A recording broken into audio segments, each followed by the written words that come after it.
وَتِلْكَ حُجَّتُنَا آتَيْنَاهَا إِبْرَاهِيمَ عَلَى قَوْمِهِ، یہ ہمارے دلائل ہیں، یہ ہماری حجتیں ہیں جو ہم نے ابراہیم علیہ السلام کو ان کی قوم کے خلاف عطا فرمائیں۔ نرفع درجات من نشاء، مقام و مرتبہ دینے والا کون ہے؟ اللہ تعالی۔ ارشاد فرمایا ہم جسے چاہتے ہیں کئی درجے بلند فرما دیتے ہیں۔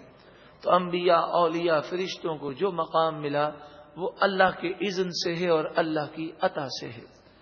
ان ربک حکیم علیم، بے شک آپ کا رب حکمت والا، علم والا ہے۔ وَوَهَبْنَا لَهُ إِسْحَاقَ وَيَعْقُوبَ، اور ہم نے حضرت ابراہیم علیہ السلام کو اسحاق اور یعقوب عطا فرمائے۔ اسحاق تو ابراہیم علیہ السلام کے بیٹے ہیں اور یعقوب ابراہیم علیہ السلام کے پوتے ہیں جو اسحاق علیہ السلام کے بیٹے ہیں۔ تو حضرت اسحاق اور حضرت یعقوب علیہ السلام دونوں کو حضرت ابراہیم علیہ السلام نے اپنی زندگی میں جوان ہوتے ہوئے دیکھا۔ اللہ تعالیٰ نے آپ کو لمبی عمر عطا فرمائی۔ کلن ہدینا، ہر ایک کو ہم نے ہدایت دی۔ اس میں یہودیوں کا بھی رد ہے، عیسائیوں کا رد بھی ہے، مشرکین مکہ کا بھی رد ہے۔ مکے کے پجاری جو بتوں کی پوجا کرتے وہ کہتے کہ ابراہیم علیہ السلام بھی بتوں کی پوجا کیا کرتے تھے، نعوذ باللہ من ذالک، اور ان کی اولاد بھی یہی کرتی تھی۔ یہودی یہ کہتے کہ یہ سارے یہودی تھے، عیسائی کہتے یہ سارے عیسائی تھے۔ قرآن پاک نے سب کی مذمت فرمائی، فرمایا حضرت ابراہیم علیہ السلام، اسحاق علیہ السلام، یعقوب علیہ السلام اور تمام انبیاء کو ہم نے ہمیشہ کے لیے ہدایت سے نوازا، اور وہ کبھی یہودیت، عیسائیت یا شرک اور کفر کی طرف کبھی نہ گئے۔ وَنُوحًا هَدَيْنَا مِن قَبْلُ، اور ہم نے نوح علیہ السلام کو اس سے پہلے ہدایت عطا فرمائی، یعنی ہدایت پر ثابت قدمی عطا فرمائی۔ وَمِن ذُرِّيَّتِهِ، اور آپ کی اولاد سے داؤد وسلیمان وایوب ویوسف وموسیٰ وہارون، حضرت داؤد، حضرت سلیمان، حضرت ایوب، حضرت یوسف، حضرت موسیٰ اور حضرت ہارون علیہم السلام کو مقام و مرتبہ ہم نے عطا کیا۔ وہ سب کے سب اسلام کی دعوت دینے والے تھے۔ وَكَذَلِكَ نَجْزِي الْمُحْسِنِينَ، اور اسی طرح نیکی کرنے والوں کو ہم صلہ دیتے ہیں۔ وَزَكَرِيَّا وَيَحْيَا وَعِيسَى وَإِلْيَاسَ، حضرت زکریا، یحییٰ، عیسیٰ اور الیاس علیہم السلام کو بھی ہم نے ہی مقام و مرتبہ دیا اور انہوں نے بھی اسلام ہی کی دعوت دی۔ کل من الصالحین، تمام کے تمام نیکوکاروں میں سے تھے، اللہ کے مقرب بندوں میں سے تھے۔ وَإِسْمَاعِيلَ وَالْيَسَعَ وَيُونُسَ وَلُوطًا، حضرت اسماعیل، یسع، یونس اور حضرت لوط علیہم السلام پر بھی ہم نے ہی فضل کیا۔ وَكُلًّا فَضَّلْنَا عَلَى الْعَالَمِينَ، اور ہم نے ان تمام کو تمام جہان والوں پر فضیلت عطا فرمائی۔ وَمِنْ آبَائِهِمْ وَذُرِّيَّاتِهِمْ وَإِخْوَانِهِمْ، ان کے آبا و اجداد میں سے، ان کی اولاد میں سے اور ان کے بھائیوں میں سے بعض کو ہم نے فضیلتیں عطا فرمائیں۔ وَاجْتَبَيْنَاهُمْ، ہم نے انہیں چن لیا۔ وَهَدَيْنَاهُمْ، اور انہیں ہدایت پر استقامت عطا فرمائی۔ الی صراط مستقیم، سیدھے راستے کی طرف۔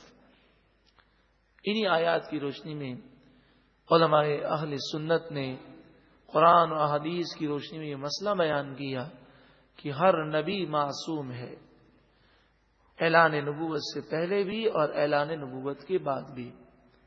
ذالک خود اللہ، یہ اللہ کی طرف سے ہدایت ہے۔ یہدی بہ من یشاء من عبادہ، وہ اپنے بندوں میں سے جسے چاہتا ہے ہدایت عطا فرماتا ہے۔ اے ہدایت دینے والے رب، تو ہمیں بھی ہدایت پر استقامت عطا فرما، نفس و شیطان کے ہر وار سے محفوظ فرما، اور ایسا کرم کر دے، ایسا کرم کر دے کہ ہمارے لیے نیک بننا آسان ہو جائے۔ وَلَوْ أَشْرَكُوا، اور اگر وہ شرک کرتے، لحبط عنہم ما كانوا يعملون، تو ضرور ان کے تمام اعمال نیکیاں برباد ہو جاتی ہیں. کہ جب کوئی شرک کرتا ہے تو وہ کافر ہو جاتا ہے. تو جو مسلمان ہو اور کافر ہو جائے یا مرتد ہو جائے، مشرک ہو جائے، تو وہ ہمیشہ کے لیے جہنمی ہے جب تک کہ وہ توبہ نہ کرے. لیکن کفر و شرک اس کے تمام نیک اعمال کو برباد کر دیتے ہیں. اس سے پہلے بھی عرض کیا تھا کہ انڈیا میں ایسے نادان لوگ ہیں کہ جو کافروں سے دوستی کرتے ہیں اور کہتے ہیں ہم انہیں دین کے قریب لا رہے ہیں. ان ہندوؤں کو جب کہتے ہیں کہ ہماری کتاب پڑھو، ہماری بات سنو، تو یہ ہندو کہتے ہیں کہ تم پہلے ہمارے مندر میں آؤ، ہماری پوجا پاٹ کرو، تو پھر ہم تمہاری مسجد میں بھی آئیں گے، تمہارے قرآن کو بھی پڑھیں گے. تو وہ نادان یہ سمجھتے ہیں کہ یہ ہم دین کا کام کر رہے ہیں، اور وہ ان کی اصلاح کے لیے مندر میں چلے جاتے ہیں، بت کو سجدہ کر لیتے ہیں.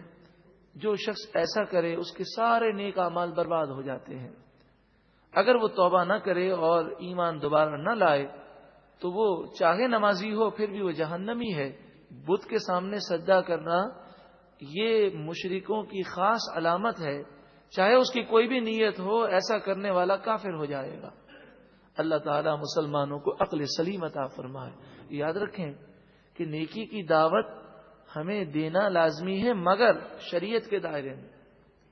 اگر شریعت کے دائرے سے ہٹ کر ہمیں نیکی کی دعوت کے لیے کوئی کام کرنا پڑے تو ہم شریعت کو ملحوظ رکھیں گے، کیونکہ اگر ہم نے گناہ کیا تو ہمیں اپنے گناہ پر جواب دینا ہوگا.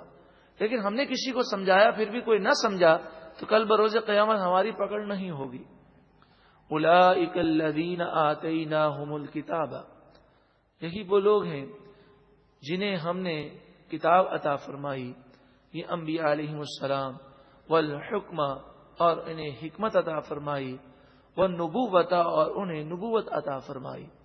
فَإِن يَكْفُرْ بِهَا هَؤُلَاءِ، پس اگر یہ کافر، یہ مشرکین مکہ ان باتوں کا انکار کرتے ہیں تو آپ رنجیدہ نہ ہوں. فَقَدْ وَكَّلْنَا بِهَا قَوْمًا لَيْسُوا بِهَا بِكَافِرِينَ، بس بے شک ہم ایک ایسی قوم کو پیدا کر دیں گے کہ جو آپ کا انکار نہیں کرے گی.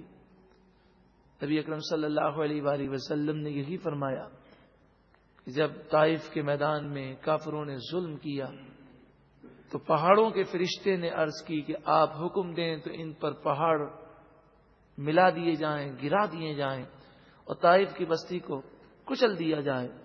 تو نبی اکرم صلی اللہ علیہ وآلہ وسلم نے یہ کہا نہیں، اگر یہ ایمان نہیں لاتے تو ان کی نسلیں ضرور مجھ پر ایمان لائیں گے.